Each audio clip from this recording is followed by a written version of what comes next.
Coming up next, the Coliseum is jammed, LA traffic is jammed, and it's all because of Mick Jagger and the Rolling Stones. We'll have a full coverage report for you right after this.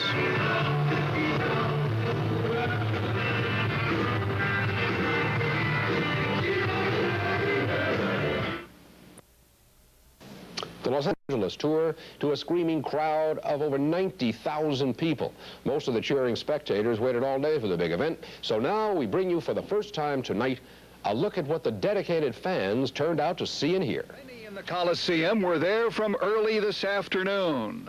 There were several groups playing one after another, and the crowd grew and grew, and the tempo and tension built as it got closer and closer to the appearance of the Rolling Stones.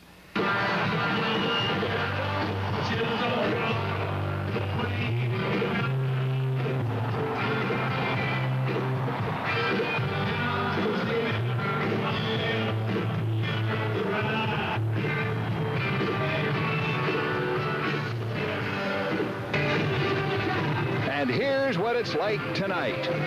Over 90,000 tickets sold for the big concert, and it appears as if every ticket buyer is here. The field is jammed with concert goers, and the seats around the Coliseum just as filled. The huge stage is on the field at the peristyle end of the stadium. A very enthusiastic and orderly crowd cheering, standing, clapping, and greatly and thoroughly appreciating the concert.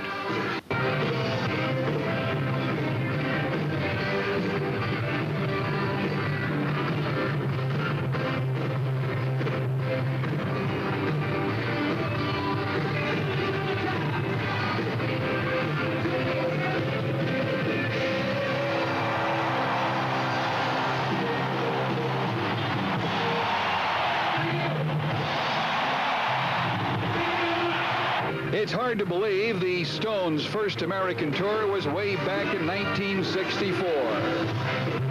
Every number gets a booming ovation, the crowd sounding as if they're watching a 50-yard Marcus Allen run for SC to win the game. And tonight, when it's all over, they'll tear down the stage and get ready for tomorrow's SC Arizona game. And when it's over, they'll put the stands back up for Sunday's concert.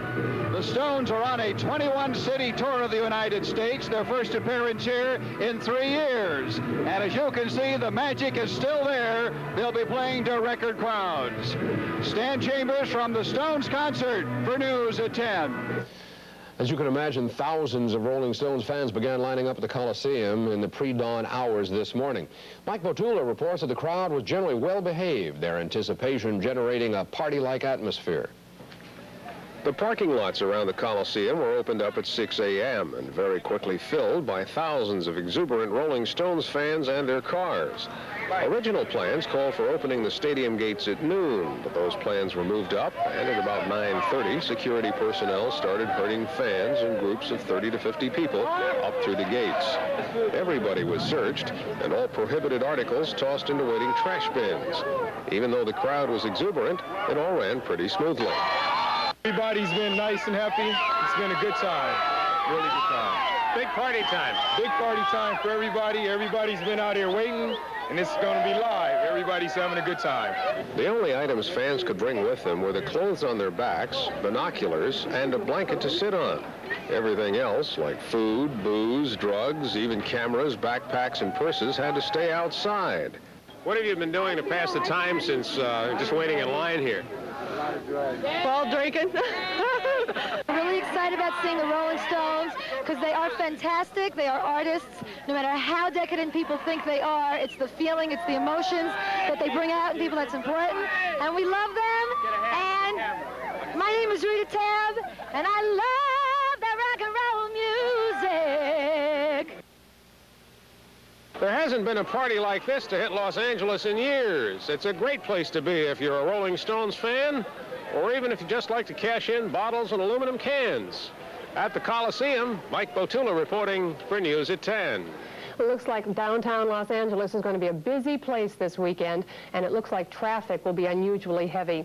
The Rolling Stones concert drew a full house at the Coliseum this evening. Some 90,000 fans showed up for the first of the two concerts there.